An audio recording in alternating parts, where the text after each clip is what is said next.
Good morning, everyone who is in the lobby. Bettina, you made it. Hello, welcome everyone. Bonjour à tous et à toutes. Hello, good to see you all. My name is Emily from the Career Advising and Transition Services Office at the McGill School of Continuing Studies. It's such a pleasure to be here today with my amazing manager from the CATS team, Rosalia. Nice to see everyone bright and early on a Saturday. Love your commitment. This is already the last day, day 4 of Power Skills. With this year's theme, as you know, lives transformed our post-pandemic era. It's been a magical last few days, and I'm really hoping that you can stick around and enjoy the next couple of sessions that we have, starting with today's session. I'd like to recognize that we at CATS acknowledge that our work in Montreal takes place on the unceded Indigenous lands, part of the Mohawk Nation. I'd like to show you a video. Just one moment.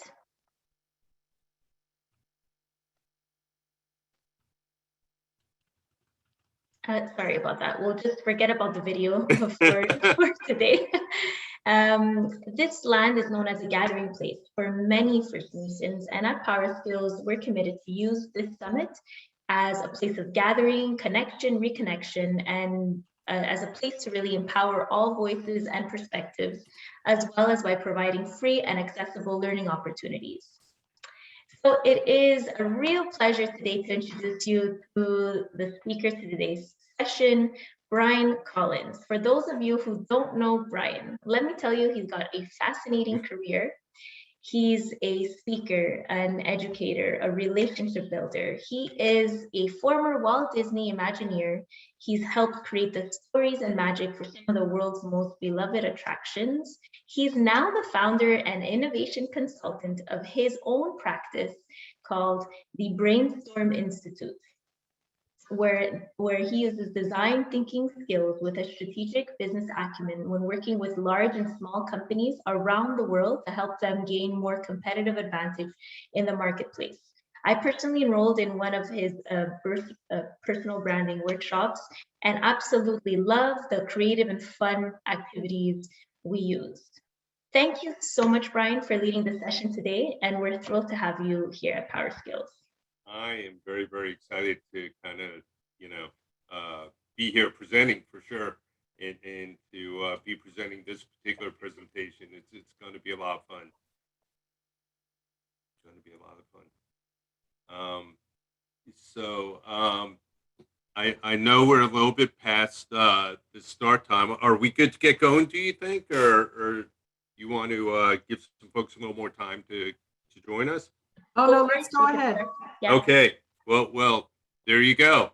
With that being said, I'm going to go ahead and get cranking here then. So welcome to my presentation this morning. And this is a presentation on a technique that I've developed, which I'll be talking a little bit more about, called Creative Cross-Pollination, and explaining exactly what that is. And what I've done is I've taken it and created this to be a special, as you can see, special life and career boost edition.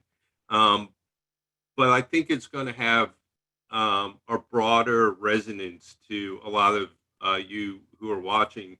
Not just so much if you're in a career transition, but just I put in there a life and career boost, because I think a lot of what I'll be talking about applies in general to life. So let me go ahead and start. And I want to begin by explaining exactly what creative cross-pollination is. And I want to say the first thing is that this is not something that I made up or I came up with. It's a technique that I became certainly aware of over the years. Actually, when I was a Walt Disney Imagineer, I don't know if I even at that point had really in my mind developed the concept of creative cross-pollination, although it was something that I certainly was using. And it wasn't really until later in my career when I started to teach classes in creativity and innovation and marketing and all that kind of stuff that I start to see a lot of commonality. Um, and certainly this technique kind of keep popping up over and over and over again. So I took a little time to kind of look into it a little bit more. And that's when I developed this concept that, excuse me, that I call creative cross pollination. Now, one thing that's really important to understand is that creative cross pollination is something that I believe is in every one of us. It's an innate method that all of us as human beings have for coming up with new ideas. And the idea of creative cross pollination, which at its simplest forms, it's taking two ideas that are unrelated to each other and finding a way to put them together to solve a challenge or um, come up with an answer to a problem that you're trying to solve. But the idea of creative cross pollination goes way back. And this is my friend here, our distant cousin Ugg. When Ugg was in, his the town of Bedrock, and he was trying to communicate to his friends and family. He couldn't, pull out his cell phone, and he couldn't just text his tribe back at camp, and he couldn't just write off an email. But he knew he wanted to communicate somehow with pictures and use colors. But back then, poor Ugg, he couldn't go down to the closest Walmart or Target store or Home Depot, whatever store you guys may have in your neighborhood. He couldn't just go down there and get some paints and markers, and start drawing on his cave. He had to get a little bit more creative in how he did that. So how is he going to do that? How is he going to communicate with color and with pictures? So I have to think that, when Ugg was sitting around, he kind of remembered, oh, well, I remember I was eating some berries the other day and my hands became all red or all blue from the berry. Or when he was walking, through his little cave town, his feet turned brown or orange because of the dirt that was on the ground.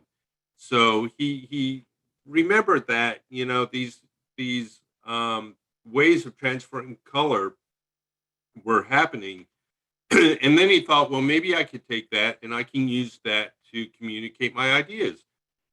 So he used the things he found in nature basically to paint his walls.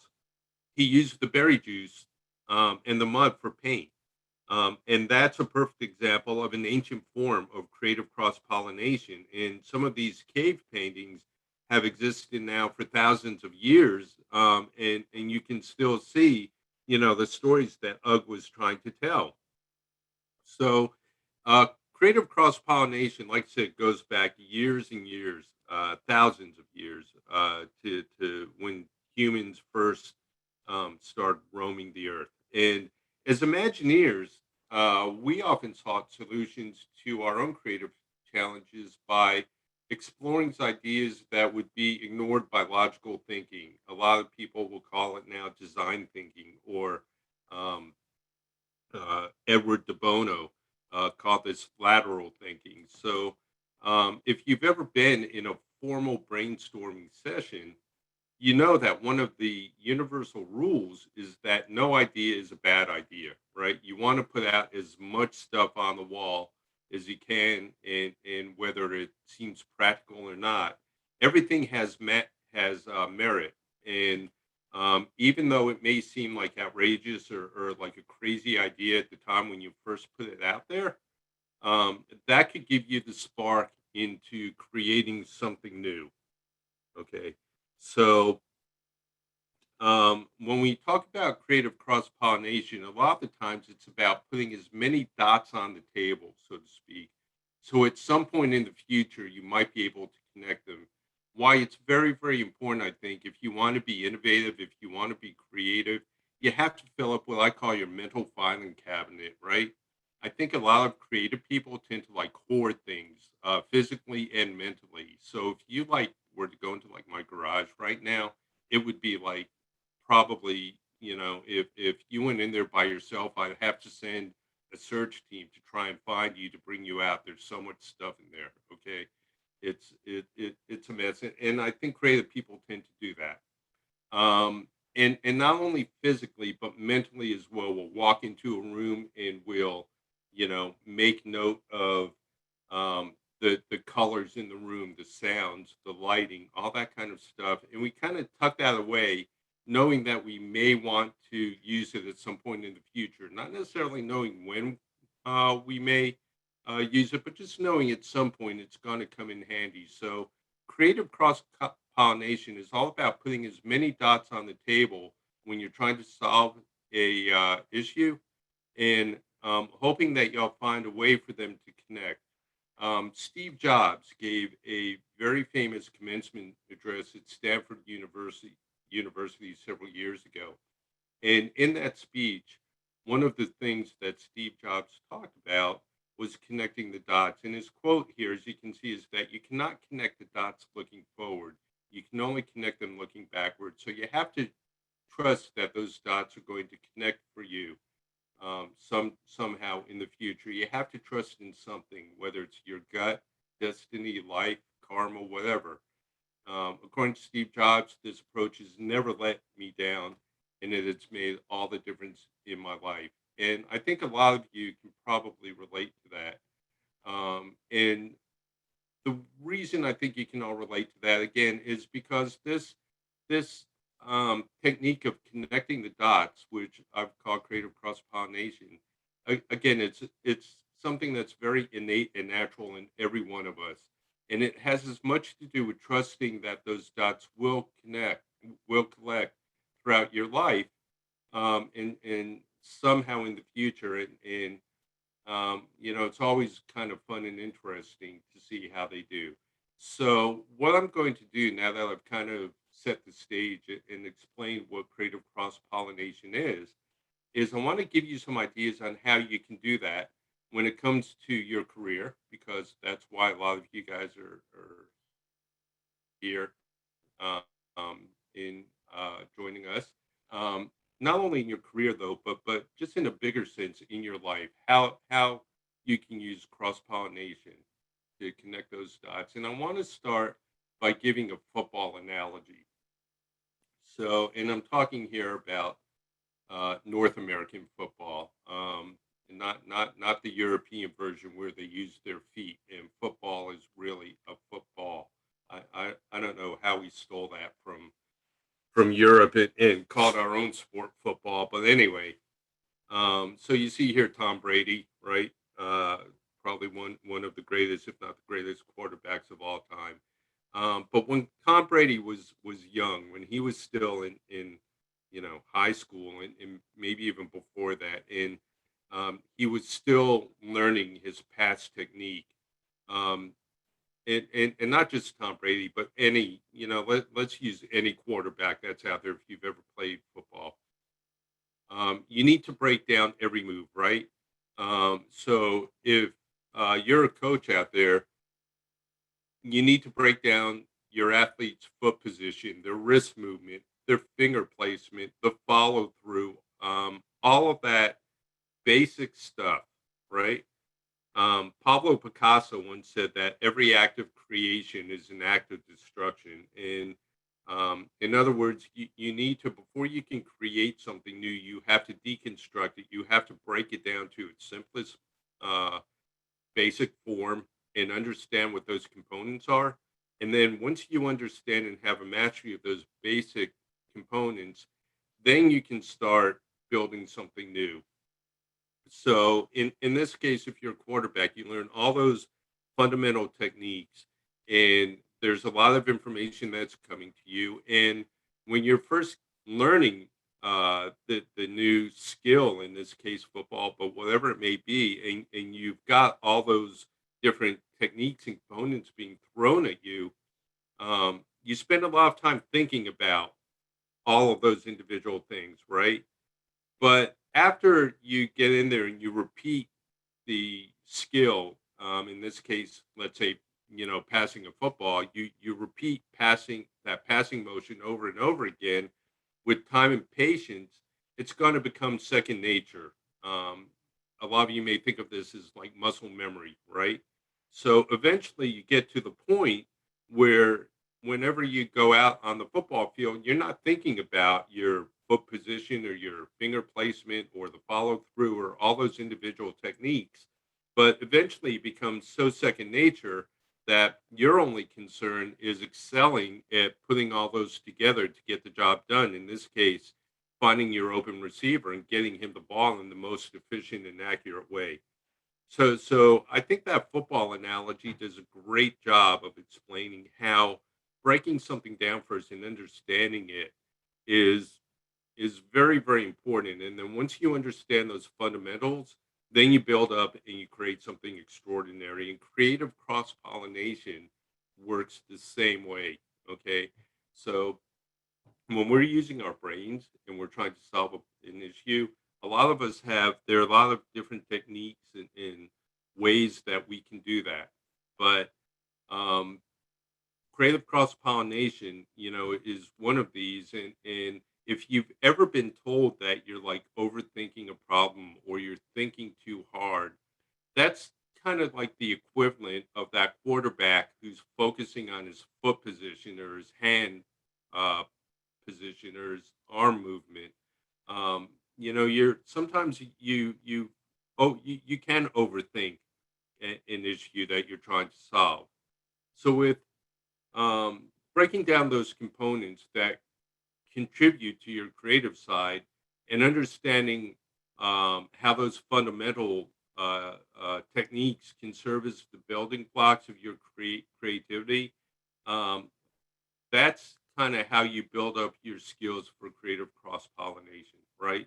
So with time and patience, you're not thinking about what are those individual components that are making me creative, but you just know that it's part of your creative muscle memory and that you can rely on that to serve you well and solve any issues or challenges you have in front of you. Again, whether it's in work or in life. So let me talk a little bit about innovation then. So when we talk about innovation, innovation is more than just a good idea. To innovate, whether again you're solving a problem at work or a life problem, you need to be able to efficiently connect those dots, right? You have to be able to take two things that may not necessarily have to do with each other and find a way to make them connect. And for me, that's why creative cross pollination is such a critical part of this. You need to be able to blend your creative thinking with your logical ability, right? There has to be, as we say, a method to the madness. You don't want to be creative just for creativity's sake. And that's especially true when you're talking about what could be potentially life changing decisions that you're trying to make. So, in order to be successful, you really need to take care of yourself and have a healthy balance between the mind, body, and spirit. And forgive me for getting a little bit zen on you, if you will, but having this healthy mindset is needed to truly innovate and to cross pollinate. So, um, it's not to say that you're not allowed to get frustrated and even occasionally have what I call a pity party. You lose a job or something happens that sets you back. I mean, that's life, and that happens to all of us.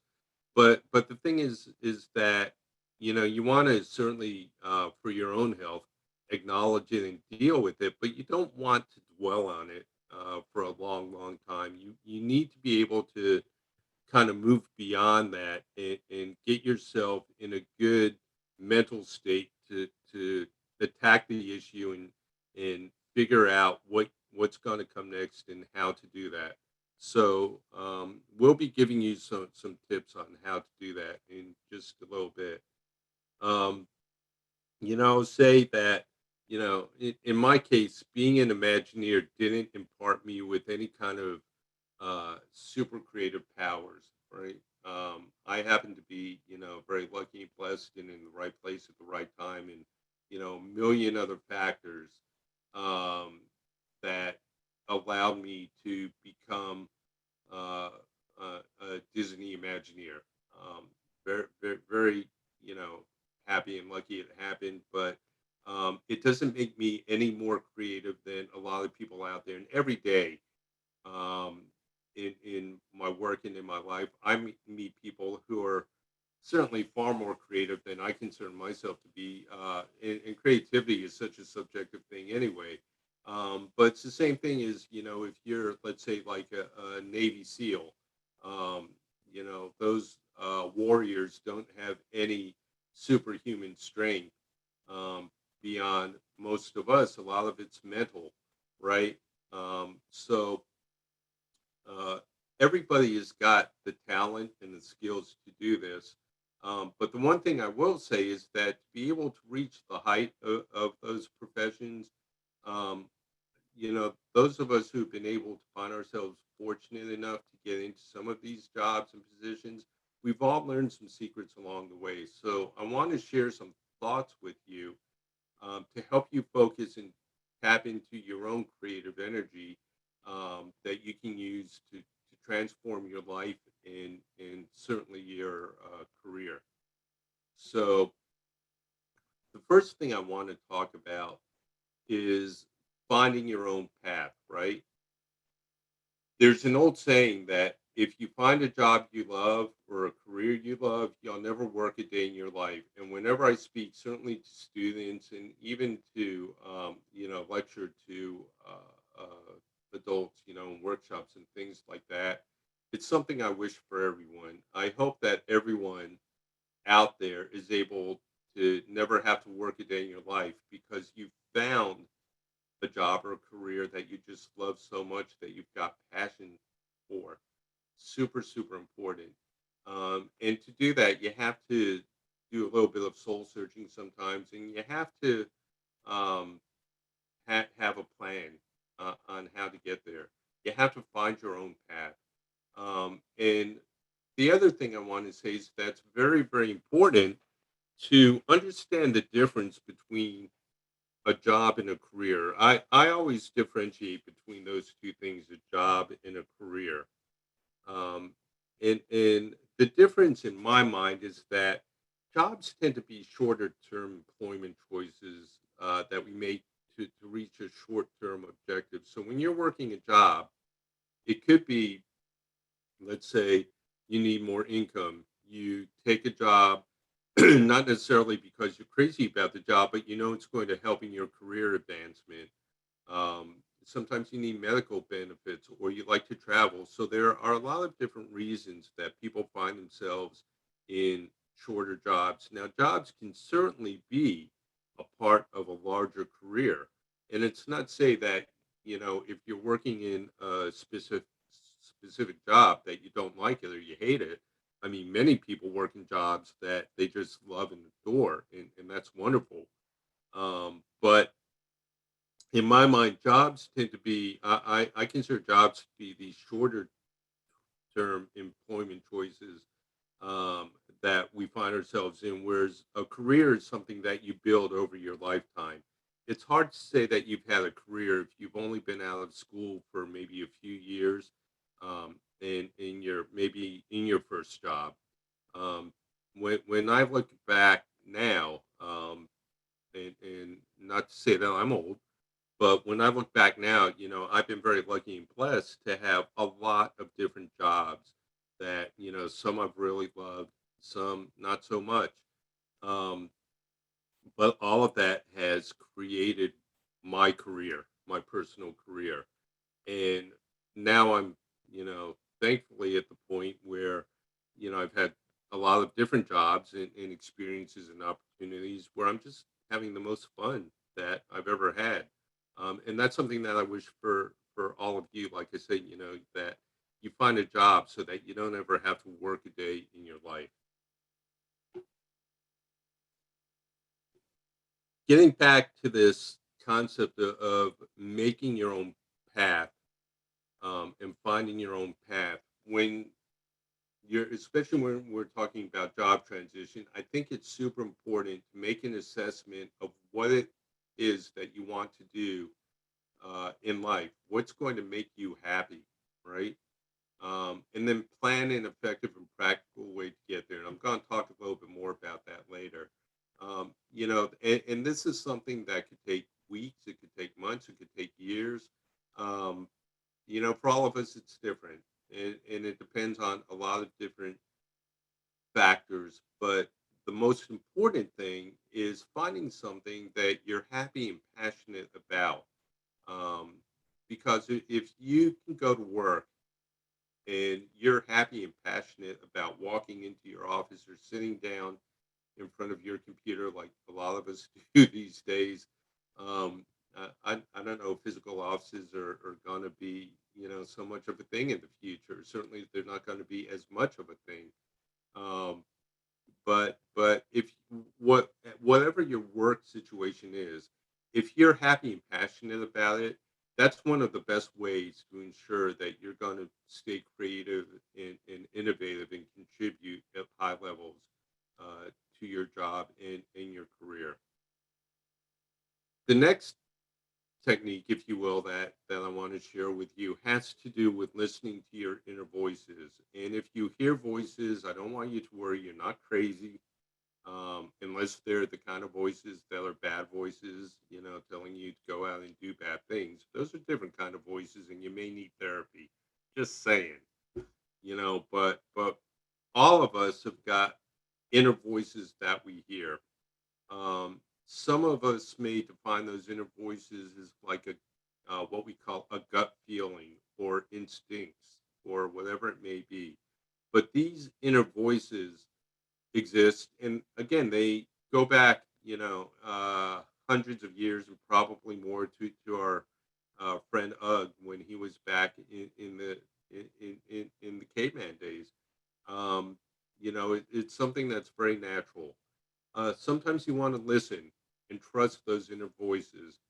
Um, the famous philosopher Plato talked about three ways of knowing, right? Three ways of knowing things. He talked about the physical world, he talked about reason, and he talked about divine madness. So I'm going to give you guys a little bit of insight into this. And now, when you go to your next party or your next dinner or you're hanging out with your friends, you're going to be able to sound so incredibly intelligent because you're going to, let me tell you about Plato and how he saw the world, right? It's going to make you sound really smart. But anyway, Plato described three ways of knowing. He talked about the physical world, which is being able to touch things, to hear things, basically using our senses, sight, smell, all of those things to learn and to know about what's going on around us. Then he talked about reason, right? Using the educational opportunities that you've had in life, whether they're life experiences or academic experience, whatever they may be, but being able to kind of reason through a situation. And that's the second way of knowing something.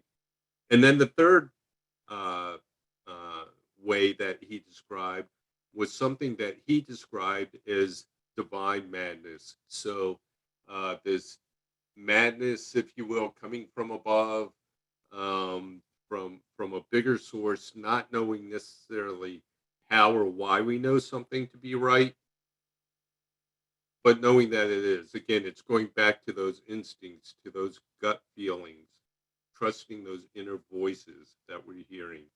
And sometimes what I would say is that it's important and key to maybe stop and listen to what those internal voices are saying. What are we being told? And especially if many of you are in a career transition or looking to reinvent your careers, sometimes stop and listen to hear what those internal voices are saying and telling you. Very, very important. The next technique is serendipity and believing in serendipity. So when I talk about serendipity, the way I define that is simply unexpected good things happening. So you're walking down the road and you look down and there's a $10 bill on the road and you pick it up and it's made your day.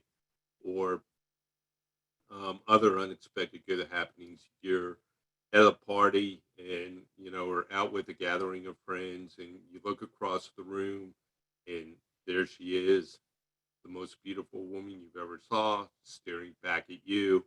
And, you know, next thing you know, you're married, you got kids, you got the house, and where'd the time go? Serendipity, unexpected good things happening. Some people call this luck. Some people call this karma. Some people call it fate. A lot of different, cultures have got different words for it. But basically, unexpected good things happening. And it's important to believe that unexpected good things will happen because, first of all, if and when they do, you need to be ready to capitalize on that good fortune. If you find $10 on the ground, what are you going to do with it? Are you going to, invest it? Are you going to put it in your bank account? Are you going to give it maybe to your partner or your kids? Are you going to go buy a lottery ticket and try and double your winnings? So you need to be able to capitalize on it.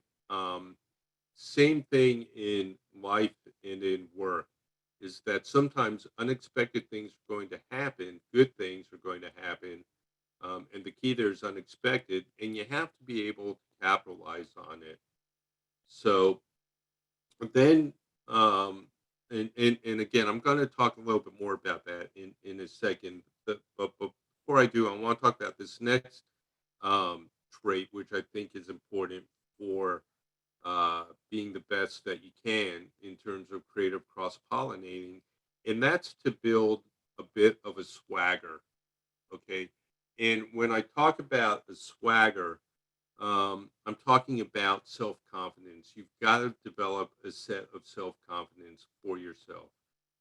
If you think about the highest achievers in any field, uh, whether it's going back to Michelangelo or certainly, how can I not say Walt Disney or uh, Sharzad Rafati, Bill Gates, on and on and on, Elon Musk. The one thing about all these high achievers is that they um, really have incredible self confidence, almost a divine like self confidence.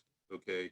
So sometimes you need to be careful because sometimes that self confidence can manifest itself as arrogance if you're too full of yourself. And I'm not saying you want to go that far, but if it's tempered in a healthy way, then that's what I call having swagger. So it's super, super important to build up your self confidence. And again, don't listen to those internal voices of judgment that are telling you you can't do this, you shouldn't do this. It's a bad thing to do. If you've got the confidence to really transform your career, your life, your job, your whatever your industry is, then you've got to have a lot of self confidence to be able to go out there and do that, and face the fact that some people are going to be naysayers and tell you that can't be done. But you need to have that swagger to be able to kind of break through that and get it done. The last bit that I want to talk about here is what I call the corridor principle. And basically, what the corridor principle is saying is that with every venture launched, new and unintended opportunities arise. Um, it's called the corridor principle because if you think about when you're staying in a hallway or a long corridor, and there are all these different doors on either side that you can go in, and you pick the right door and go through it, it's going to open up an unexpected uh, positive opportunity. And again, that's true in life as much as it is in careers. You have to be ready and understand that the corridor principle can happen at any time.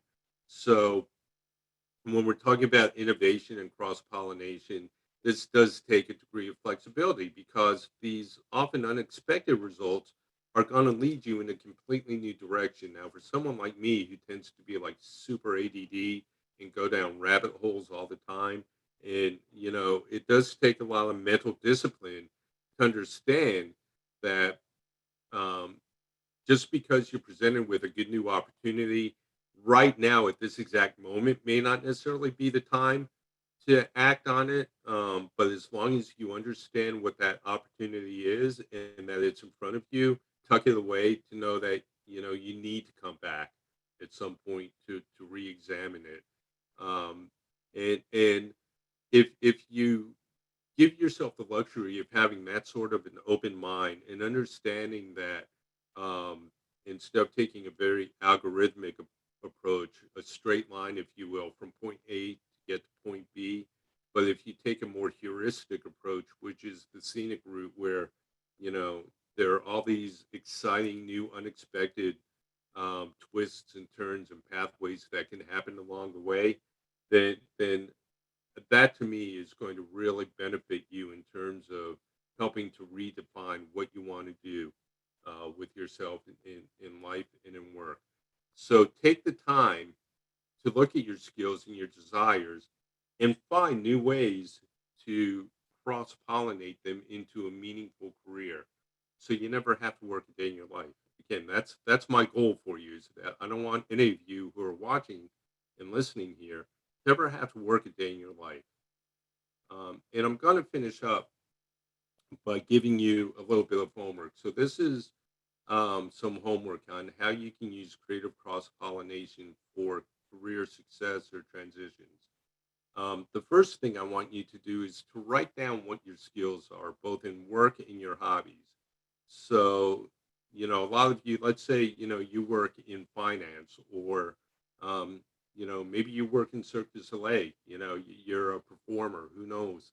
But whatever you do, write down what your strongest skills are at work. And then think about what you do outside of work, and the things that you're good at. So, do you like to cook? Do you like, and just again, it's about putting as much out there, as many dots out there as you can. Do you like travel? Do you like crunching numbers? Maybe you are a artist at Cirque du Soleil, but when you go home, boy, you just can't ready to sit down and do a good spreadsheet, and check out your family finances. Certainly not my thing, but what the heck. So yeah, take an assessment and write down what your skills are, both in work and hobbies. And then second, write down what kind of a job or career or experience would make you happy. Um, what do you really want to be when you grow up? What do you want to do if you're not happy in your current job for whatever reason? And sometimes it doesn't even have to be huge, like you're completely like bummed out about where you're working, and you just hate your job. There could just be like little things. But what are the kinds of things that would make you happy? um, and then write down an ideal job description. I think that's very, very important, to force yourself to write down what would be the perfect job description for you. And it doesn't have to be anything really formal. It doesn't even have to be logical to anyone but you. If you want to, find a job that takes you um, to the isolation of the North Pole to study snowflakes, then, whatever it is, again, listen to those inner voices and write down an ideal job description of what you would love to be doing. And then next is write down the kind of companies or types of companies that you think you'd like to work for. I mentioned Cirque du Soleil before because being a former Disney guy, I've been very lucky and fortunate to have had simple relationships in the past with Cirque du Soleil, but I've never, actually worked for them. I've just, uh, oh, sorry, my screen popped out of here. So, that's a company I'd love to work for. Lots of companies out there. Google, I think, would be a cool company, but all of us have got different types of companies, and it may not be specific companies. Maybe it's industries. Maybe you want to work in, um, the themed entertainment industry, like I did. Maybe you want to work in on in here in the States on Wall Street, in the finance district, whatever it may be. And then the number four is to cross pollinate your skills into opportunities to use them in number two and three. So, in other words, what I'm saying is to try and come up with ideas into what kind of a job would make you happy based on number two, based on your job description, and the types of companies that you'd like to work for. And the thing here is to again keep your goals realistic. Think again about what I said about the corridor principle. That sometimes an opportunity is going to present itself to you, and sometimes it's going to dictate that you have to take immediate action, almost to be able to leverage that opportunity. But sometimes it could be something further down the road. It could be a networking contact that you made, and down the road you um, you know, reintroduce yourself to that contact and see if maybe they can help you get to where you want to go. So that brings me to number five is that you want to make a plan, keep your goals realistic. I'm not saying up and quit your job right away. I can't tell you how many people, to be honest, um, that I've come across who have quit their jobs because they want to work for Disney. It's like their life stream, and they will quit jobs and move to Orlando in the hopes of getting a job and working for Disney. And sometimes it works out, but if it's not a well thought out plan of how to do that, more times than not, they're finding themselves in a tough situation. So make a plan, make a realistic plan, assess what it's going to take for you to get there, and then just go for it. And that is really kind of um, the advice I would give you. So with that in mind, I am going to uh, wrap up my presentation and ask all of you, please, copy down my information, take a picture with your phone or whatever. Stay in touch. I love networking. I love being liked. I like being followed, not in a creepy way. But I'm going to stop sharing my screen now and open Thank you so the floor up much. if anyone has any questions. Thank you so much, Brian. What a great session, and I love the focus on using cross-pollination for finding creative ways to navigate your career.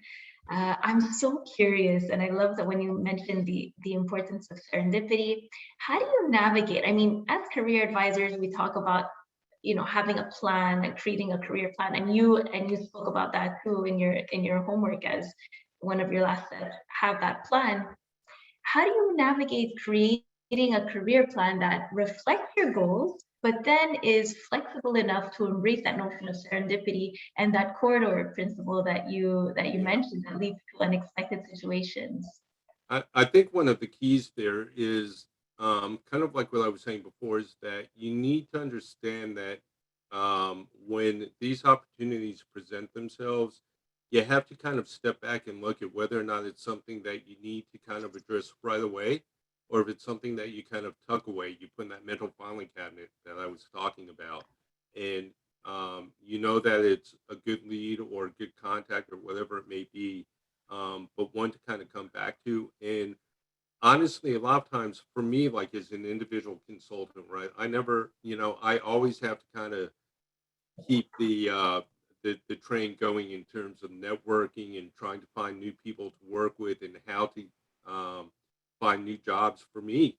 I mean, as much as I love my work, the one thing I hate about my work is having to sell myself. It'd be wonderful if everyone just knocked on my door and said, "Hey, Brian, we heard you at Transitions, and we want you to come work on this wonderful job," but it doesn't work out that way all the time. So I think it's very important to be able to understand and kind of temper yourself in a way, your enthusiasm, because if you meet someone that can, and I hope this doesn't come out sounding wrong, but be of value to you and help you achieve what you want to achieve, that you don't, go crazy and overwhelm them and seem like too desperate. So there's a lot of kind of skill and experience that kind of goes with walking that tightrope. It can be tough because our enthusiasm and especially like I said with the quarter principle, something unexpected comes up or serendipitous event happens where you're at dinner and the person across from you is the vice president of a huge company that you've always wanted to work for. You don't want to just say, "Well, here's my resume," right over dinner. So, the very important, I think, to like I said, to kind of have that plan and understand where you want to go and how you want to get there, but to temper that. Thank you so much. We have a couple of questions here. Joanne asked, how can I protect my passion for my job and help my colleagues develop their own? Feel free, Joanne, to elaborate if you'd like. So, I think any well-respected manager out there is going to understand that. I know when I was working in corporate America for big companies, I was thrilled if someone came to me and they said, "I'm sorry," even if it was an employee I loved and I knew was contributing well, but if they came to me and they said, "I hate to tell you this, but I found another job," if it was something that was in their best interest and something they really wanted to pursue, whether it was a advanced role in a different company or maybe a complete career shift away, as long as it was something that they were excited and thrilled and happy about. As a manager, I think that's what you want. You want to train the people. First of all, the first rule of building a good company is that you hire people who are better than you.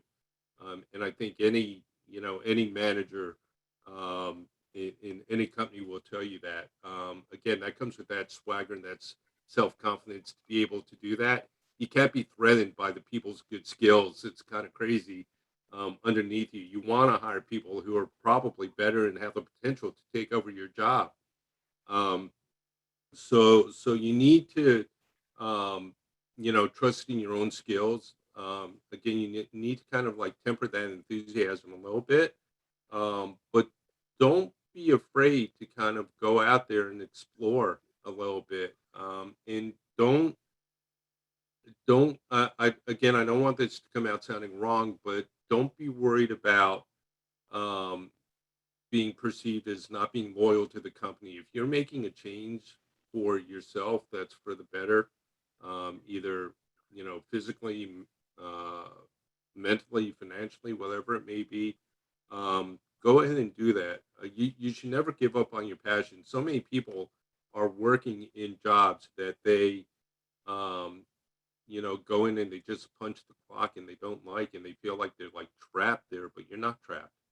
So very important to understand that you've got control over your destiny and to be able to um, jump on that. Joanne says, thank you so much. Great answer. We have another question from Adol, I believe, if I'm pronouncing it well, on realistic plans. And feel free, Adol, to elaborate. How does one balance having to take care of life responsibilities like paying the bills, bringing up Right. kids, with nourishing the divine madness of the inner voices that speak Right. big dreams that seem too big to achieve? That's a great question. There's an old saying, how do you eat an elephant? And the answer is one spoonful at a time, right?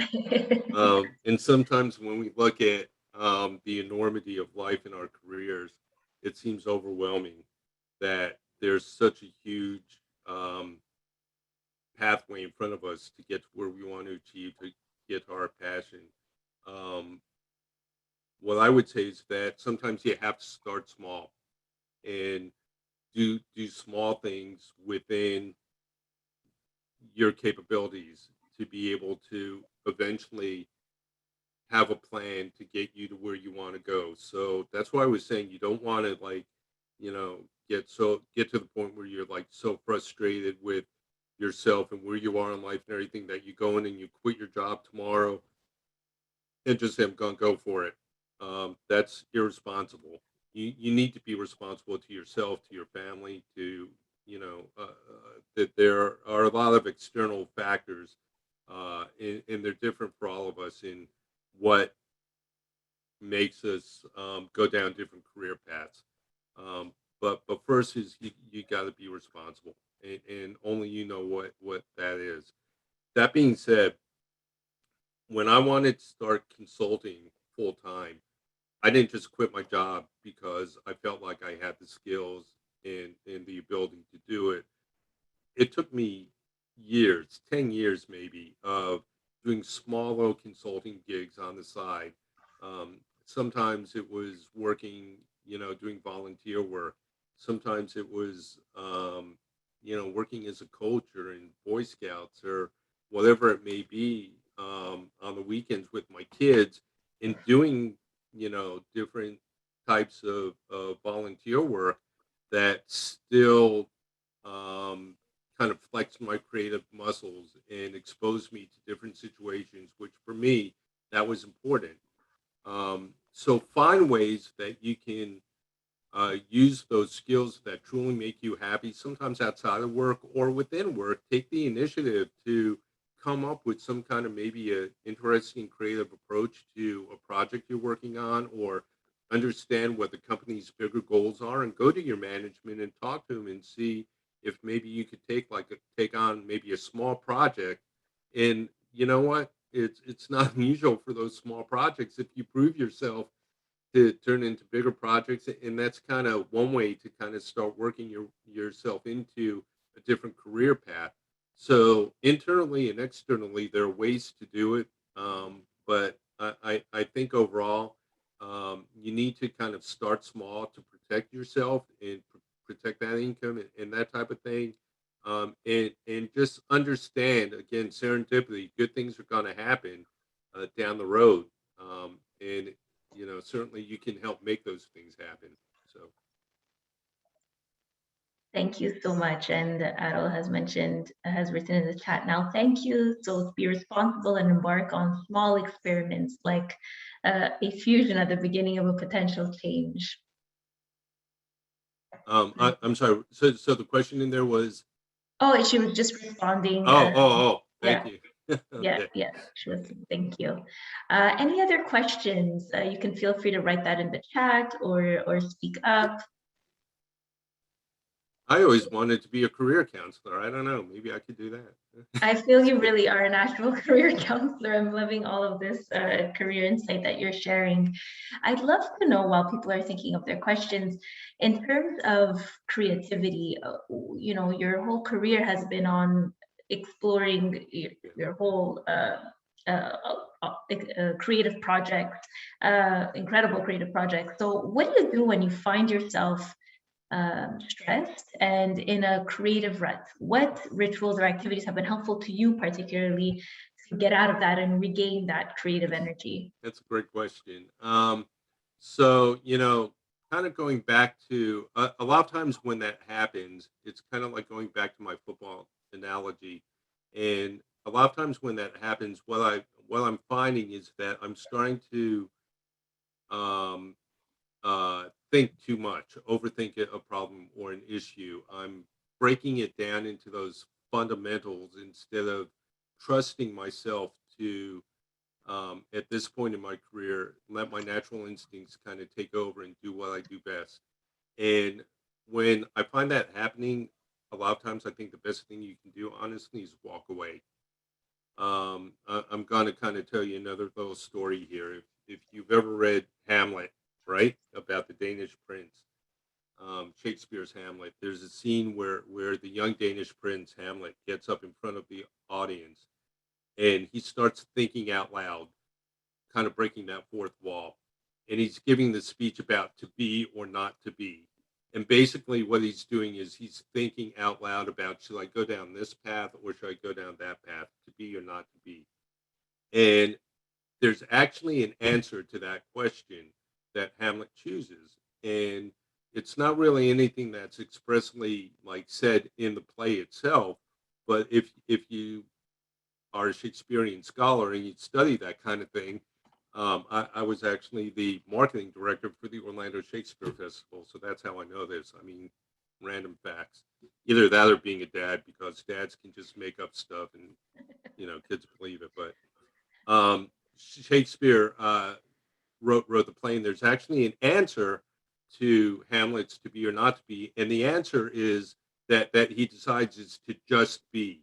In other words, to just do nothing, to just let nature kind of unfold and the events unfold themselves, and eventually the answer is going to present itself to you. So if you're stuck in a rut creatively and you're trying to overcome something, the best thing you can do sometimes is just kind of like walk away, go out and go bowling or take a hike in the woods or go fishing or watch a movie, just something completely to get your brain off of it and let your natural instincts kind of take over and incubate those ideas. And more times than not, when you come back, either, when you're not thinking about it, you'll get this aha moment, which happens all the time, or when you come back, you'll be a little bit more refreshed and able to kind of see it from a little bit fresher, different perspective and kind of get over that hump.